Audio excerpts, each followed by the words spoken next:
What I am doing, मैंने आपको बताया कि मेरा जो फर्स्ट थीसिस है to be submitted for my post doctoral studies, ये विश्व की प्राइमरी एजुकेशन की बेस्ट प्रैक्टिसेस पे है। अलग अलग देशों में प्राइमरी एजुकेशन के कौन से सेगमेंट में क्या श्रेष्ठ काम चल रहा है जिसको हम भारत में रेप्लिकेट कर सकते हैं, उसके ऊपर मैं काम करने का प्रयास कर रहा हूं। मेरा प्रयास ये है कि बेस्ट प्रैक्टिसेस को स्टडी करके भारत के प्राइमरी एजुकेशन को ठीक करने का एक रोड मैप तैयार करके मैं समाज को समर्पित कर पाऊँ। सेकंड थिंग, एजुकेशन की स्थिति और उस स्थिति को सुधार करने के लिए क्या हो सकता है। तो एजुकेशन हर एक चीज़ का फाउंडेशन है। एजुकेशन में जैसे प्राइमरी एजुकेशन फाउंडेशन है, वैसे एजुकेशन किसी भी प्रोफेशन का फाउंडेशन है। किसी भी देश के समाज के विकास का सबसे बड़ा अगर कोई फाउंडेशन है तो वो तो वो एजुकेशन है।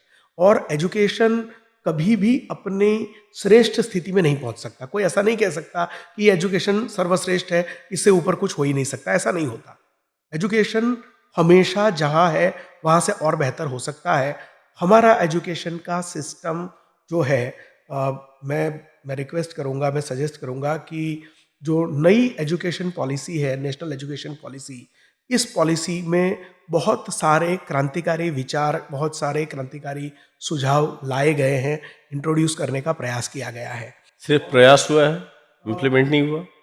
वो इम्प्लीमेंट होने में समय लगता है। कोई एक पॉलिसी जब बनती है, उसके इम्प्लीमेंटेशन का मिनिमम 5 साल का एक प्रयोग होता है। 5 साल तक वो प्रोसेस चलता है और हर एक चीज़ एक साथ इम्प्लीमेंट नहीं हो सकती। पर वो इम्प्लीमेंट करने का प्रयास ज़रूर हो रहा है और उसमें मुझे एक होप है। एक एजुकेशन सिस्टम में बड़े रिफॉर्म्स की एक होप है। 2 चीज़ें बहुत ज़्यादा ज़रूरी है। 2 शब्दों को, संघ के शिक्षा के बारे में जब हमारी बात हुई, मैं संघ में से ये 2 चीज़ों को भी सीखा हूँ। एक शब्द है युगानुकूल और दूसरा शब्द है देशानुकूल। युग के अनुकूल, देश के अनुकूल। जो एजुकेशन यूएस में इम्पॉर्टेंट है, रिलेवेंट है, वो भारत में भी होगा ज़रूरी नहीं है। ज़रूरी नहीं जो है। ऑस्ट्रेलिया में है या अमेरिका में है या कनाडा में है, वो भारत में भी होना ही चाहिए, ऐसा नहीं होता।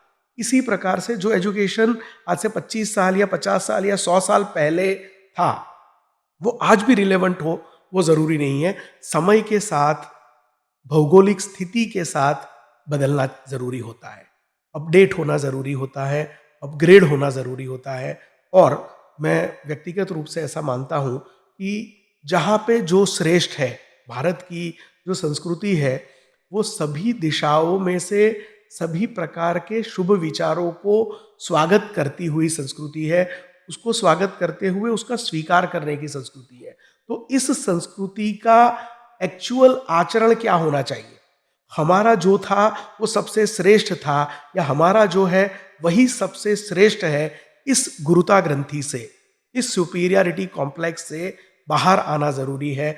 और विश्व में जहाँ पर जो श्रेष्ठ है, वहाँ से वो सीखना उतना ही ज़रूरी है। एजुकेशन सिस्टम को हमेशा अपग्रेड करने की ज़रूरत रहती ही है और मेरा उसमें जो लाइन ऑफ एक्शन हो सकता है वो यही हो सकता है कि हर एक सेगमेंट में, एजुकेशन के हर एक फील्ड में, हर एक सेक्टर में श्रेष्ठ कहाँ पर क्या हो सकता है, उसको स्टडी करके उसको भारत में रेप्लिकेट करने की पद्धति क्या हो सकती है, प्रोसेस क्या हो सकता है, वो देखा जाए और उसको एक प्रयोग के रूप में इम्प्लीमेंट किया जाए, तो शिक्षा व्यवस्था और बेहतर हो सकती है। ओके।